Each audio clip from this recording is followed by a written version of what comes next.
প্রথমেই বলি তোমরা আজকে একটু অ্যাডজাস্ট করে নিও, কারণ যেহেতু আজকে রথের দিন, সো চারিদিকে গান বাজনা চলছে, আর সবথেকে মজার ব্যাপার হচ্ছে বাইরে বৃষ্টি পড়ছে। তোমাদের আমার ভয়েস শুনতে বা বুঝতে একটু সমস্যা হতে পারে। তো দেখো, এই ড্রয়িংটা মাটির থালার যে ছবি আঁকাটা, সেটা আমার আজ থেকে 1-1.5 বছর আগে করা, যেটা আমার প্রথমবার করা ছিল। মানে আমার লাইফের ফার্স্ট টাইম মাটির থালাতে ডিজাইন করা বা ড্রয়িং করা বলতে পারো। আমার কোনো একটা স্টুডেন্টের হাতের কাজ দিয়েছিল, তো ও আমাকে বলেছিল যে মনি এরকম একটা সিম্পল কোনো ড্রয়িং করে দিতে। তো আমি ও যাতে শিখতে পারে বা ও যাতে করতে পারে সেই রকম এইরকম পদ্ম ফুল এঁকেছিলাম।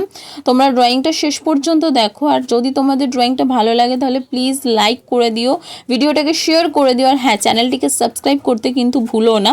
আজকে যেহেতু রথের দিন, তো তোমরা কে কেমন মজা করলে বলো, আর আমাকে অবশ্যই কমেন্টে জানিও তোমাদের আমার ভিডিও কেমন লাগে, আমার স্টোরিগুলো শুনতে কেমন লাগে।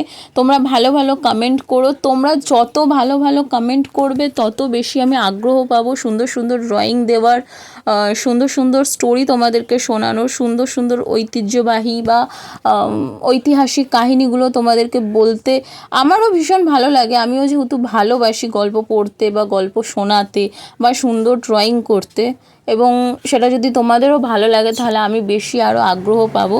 তো প্লিজ প্লিজ প্লিজ ভালো ভালো কমেন্ট করো, আর হ্যাঁ, লাইক, সাবস্ক্রাইব, শেয়ার, এই 3টে জিনিস কিন্তু ভুলো না। সো চলো, আজকের মতো টাটা, আবার দেখা হচ্ছে নেক্সট ভিডিওতে। জয় জগন্নাথ। রথে যে যতটা পারো এনজয় করে নাও, কারণ আবার একটা বছরের অপেক্ষা করতে হবে।